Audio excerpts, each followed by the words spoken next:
ओम नमः सिद्धेभ्यः। ओम नमः सिद्धेभ्यः। ओम नमः सिद्धेभ्यः। मंगलम भगवान वीरो मंगलम गौतमो गणी मंगलम कुंद कुंजार्य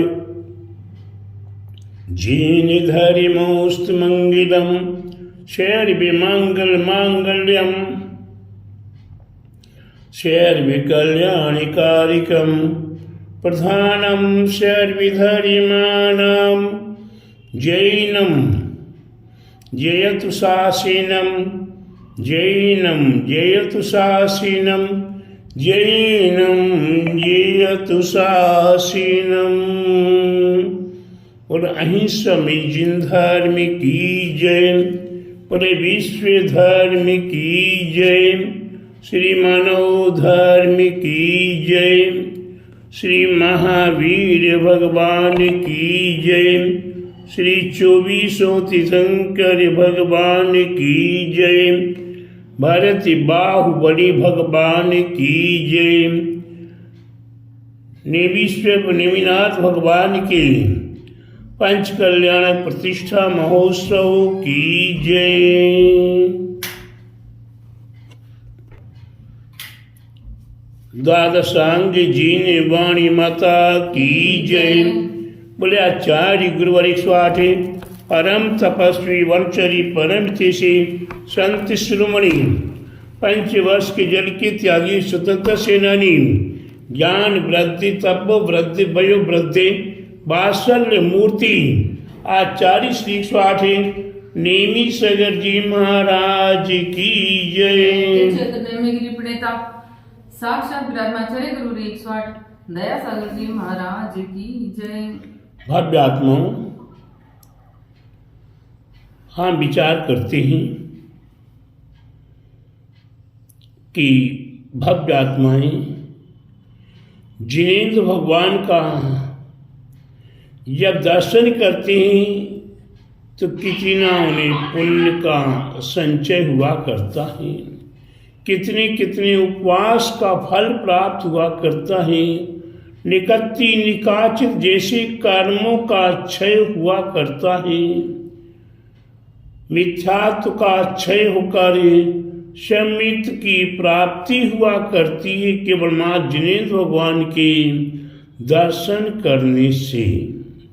प्यारे बंधुओं, विचारणीय विषय है कि जब जिस स्थान पर पंच कल्याण प्रतिष्ठा महोत्सव हुआ करते हैं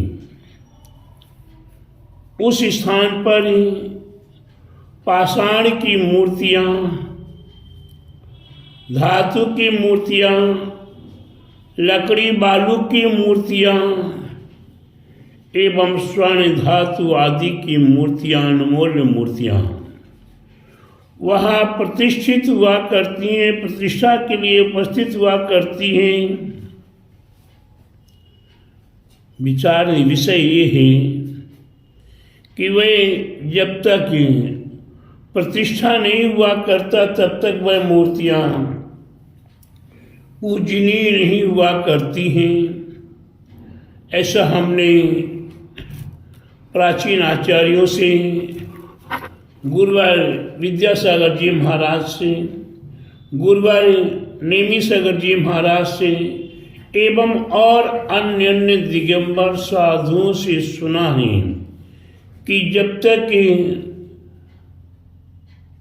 पंचकल्याण प्रतिष्ठा महोत्सव नहीं हुआ करता तब तक वह मूर्तियां पूजनीय नहीं हुआ करती हैं। अब विचारणीय विषय ये है, एक तरफ जिनेंद्र भगवान की मूर्ति जिसके दर्शन करने से असंख्यात उपवास का फल प्राप्त होता है, और जहाँ भगवान की मूर्ति की प्रतिष्ठा की जाती है, ये पाषाण या धातु या रत्न आदि स्वर्ण आदि आकार से भगवान बनाए जाते हैं, यहाँ गर्भ कल्याण की, जन्म कल्याण की, तप कल्याण की, दीक्षा कल्याण की, ज्ञान कल्याणक और मोक्ष कल्याणक है। ये पांचों कल्याणक हैं, विधिवत हुआ करते हैं।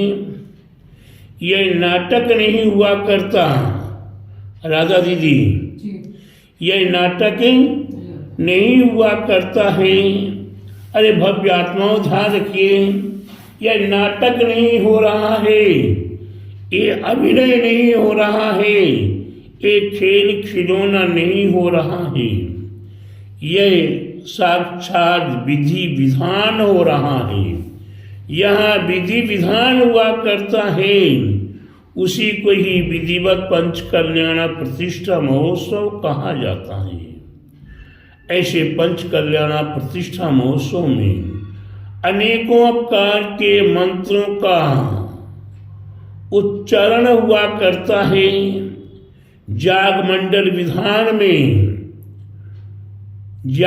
विधान में पंच नमस्कार महामंत्र से संबंधित पूजा अर्घ्य हुआ करते हैं। 24 तीर्थंकर प्रभु के, भूतकाल के तीर्थंकरों के, भविष्य काल के तीर्थंकरों के, विदेश क्षेत्र के विद्यमान भी तीर्थंकरों की पूजा एवं 64 रिद्धि महामंडल विधान आदि अनेकों प्रकार के विधि विधान सहित ये याग मंडल विधान विशिष्ट विधान हुआ करता है, जो केवल मात्र विशेष रूप से पंच कल्याण प्रतिष्ठा महोत्सव में या वेदी प्रतिष्ठा, शिखर प्रतिष्ठा आदि में यह विधान संपन्न हुआ करता है। प्यारे बंधुओं, इसके उपरांत पंच परमेष्टि विधान, जिसे पंच कल्याणक विधान कहते हैं, 24 तीर्थंकरों के गर्भ कल्याणक, जन्म कल्याणक, तप कल्याणक, ज्ञान कल्याणक और मोक्ष कल्याणक के प्रत्येक बीजाक्षर मंत्रों का उच्चारण हुआ करता है एवं और भी अनेक भक्तियां, अनेक प्रकार के मंत्र, बोधि मंत्र, रिद्धि मंत्र, ऋषि मंत्र, सूर्य मंत्र, चंद्र कला मंत्र, सूर्य कला मंत्र आदि अनेकों प्रकार के मंत्रों का उच्चारण हुआ करता है, जाप अनुष्ठान हुआ करता है। तब जाकर वह सूर्य मंत्र के उपरांत ही वह मूर्ति पंच कल्याण प्रतिष्ठा महोत्सव के माध्यम से पूजनीय हुआ करती है। प्यारे बंधुओं, जिस आकार को कोई नमस्कार नहीं करता था, दिगंबरी दीक्षा देने के उपरांत तब कल्याण के साथ साथ ये गुरु दिगंबर आचार्य उस मूर्ति का पंच कल्याणक के संबंध में दीक्षा कल्याणक करते हैं, दिगंबरी भगवान को दीक्षा देते हैं। वे मुनिराज साष्टांग नमस्कार किया करते हैं, उसके उपरांत जन समुदाय नमस्कार किया करता है। ऐसी मूर्ति यहाँ वे दिगंबर दीक्षा लेते ही, दीक्षा कल्याणक होते ही वे पूजनीय हो जाती है। उसके उपरांत ज्ञान कल्याणक संपूर्ण 4 घातीय कर्मों का नाश करके जिन्हें केवल ज्ञान की प्राप्ति हो गई है, जिनकी दिव्य देशना हम भव्य आत्माओं के लिए जब तक उन्हें मोक्ष की प्राप्ति नहीं होती तब तक वे दिन में 4-4 बार हम भव्य आत्माओं के प्रति करुणा भाव के वशीभूत करें। जिस प्रकार माँ राधा दीदी, जिस प्रकार माँ अपने बच्चे को 4-4 बार दूध पिलाती है, हर 6 घंटे में बच्चे को करुणावश दूध पिलाया करती, अपने स्तन का दूध पिलाया करती है। ठीक उसी प्रकार से हमारे तीर्थंकर प्रभु की दिव्य देशना हमारे आपके लिए बगैर कुछ दिए, बगैर कोई टैक्स के, आज के साधुओं के लिए तो पद प्रक्षालन में पैसा लग रहा है, स्वास्थ्य भेंट देने में पैसा लग रहा है, आहार दान देने में पैसा लग रहा है, लेकिन हमारे तीर्थंकर प्रभु ये समझने में हमें दिव्य देशना दे रहे हैं, दिव्य ज्ञान दे रहे हैं, वहाँ हमारे लिए कोई टैक्स नहीं लग रहा है, हमें वहाँ कोई चार्ज नहीं लग रहा है, हमें कोई एंट्री कराने की आवश्यकता नहीं है। प्यारे बंधुओं, भगवान तीर्थंकर प्रभु केवल ज्ञान को प्राप्त करने के उपरांत वह भव्य आत्माओं के हितार्थ मुनि धर्मिका और श्रावक धर्मिका उपदेश दिया करते हैं। वहाँ समुद्र के अंदर 12 सभाएं लगी हुई हैं। उन 12 सभाओं में 4 देवांगनाओं की सभा है, 4 देवों की सभाएं हैं, एक मुनिराज की सभा है, एक श्रावक श्राविकाओं की सभा है और एक त्रियंचों की सभा है। इस प्रकार से वहाँ 12 प्रकार की सभाएं हैं। वहाँ पर कोई ना 20 पंथी कर रहा, ना कोई 13 पंथी कर रहा, ना कोई विद्यासागर पंथ, ना दयासागर पंथ, ना और कोई पंथी।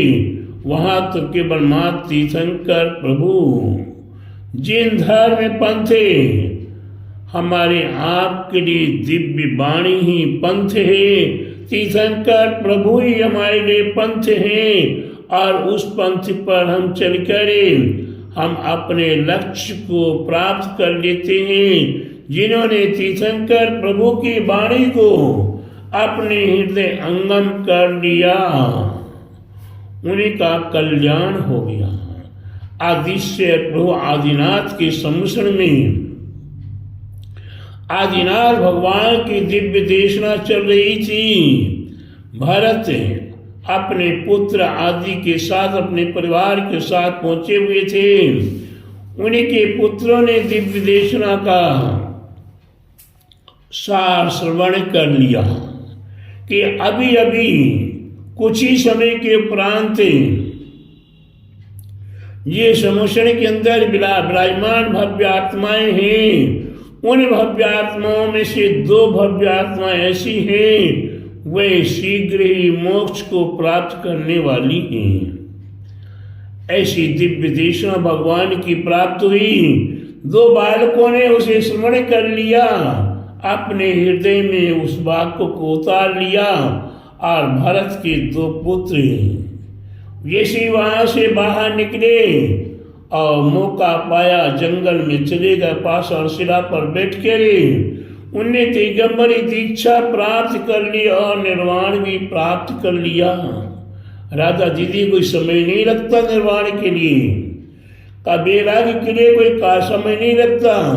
एक निमित्त मात्र मिल जाए, एक बाल सफेद हो गया, आकाश मार्ग में वे इंद्रधनों से पल भर में बिखरने लगा, वे बादल उड़ गए।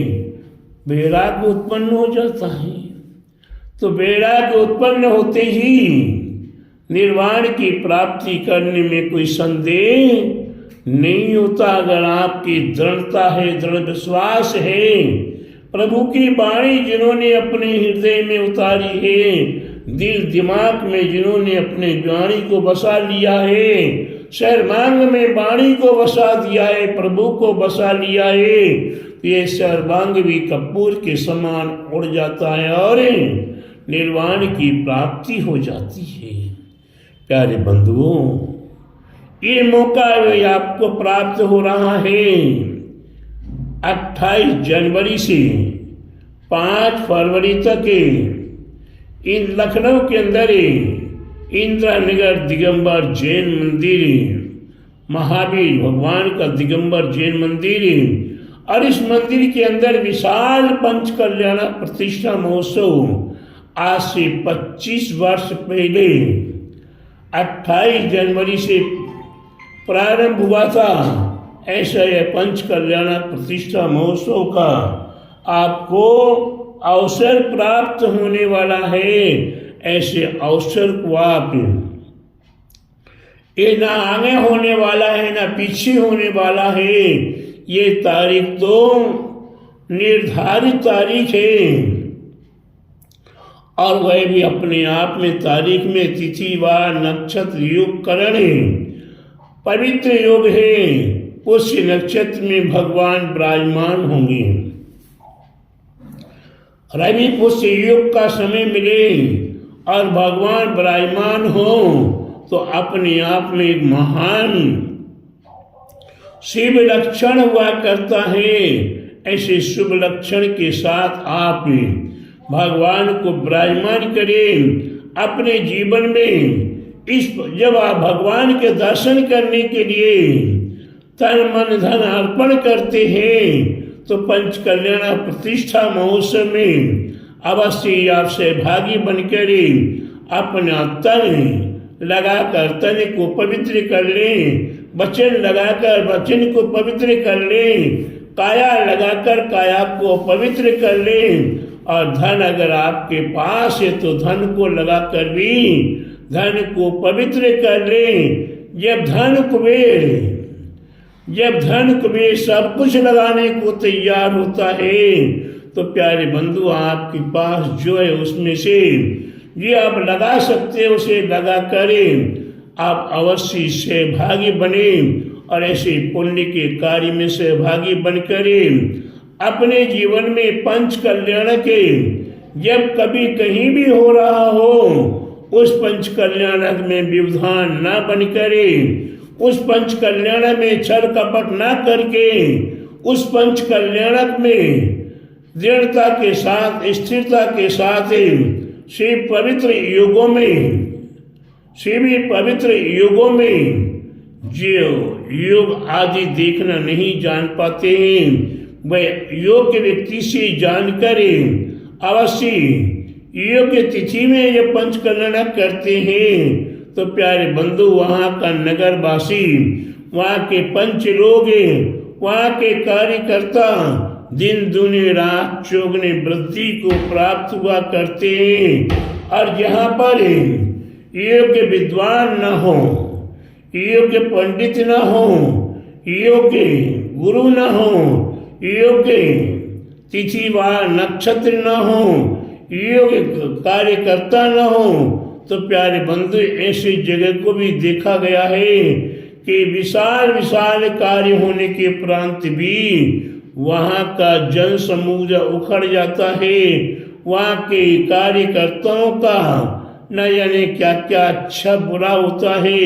इसलिए प्रत्येक भव्यात्माओं को चाहिए कि योग्य तिथि में, योग्य बार में, योग्य नक्षत्र में, योग्य करण आदि में पंच कल्याण प्रतिष्ठा महोत्सव में सहभागी बनकर अवश्य पुण्य का संचय करें, अवश्य पुण्य का लाभ प्राप्त करें। जब भी जहाँ भी पंच कल्याण का संयोग प्राप्त हो वहाँ पर सहभागी बनकर पुण्य का संचय करें। यही मेरा आप सभी भव्य आत्माओं के लिए मंगल मंगल मंगल आशीर्वाद है। बोले महावीर भगवान की जय, बोले नेमिनाथ भगवान के पंच कल्याण प्रतिष्ठा महोत्सव की जय, बोले द्वादशांग जीन वाणी माता की, बोले 2.5 दीप में 3 कम 9 करोड़ महामुनि ऋषि राजों की, बोले आचार्य गुरुवर 108 परम तपस्वी वर्चरी परम तेजी संत शिरोमणि 5 वर्ष के जल के त्यागी स्वतंत्र सेनानी ज्ञान वृद्धि तपो वृद्धि वयो वृद्धि वात्सल्य मूर्ति आचार्य श्री 108 नेमी सागर जी महाराज की जय। क्षेत्र नेमी गिरी प्रणेता परम पूज्य श्री गुरुवर 108 दया सागर जी महाराज की जय।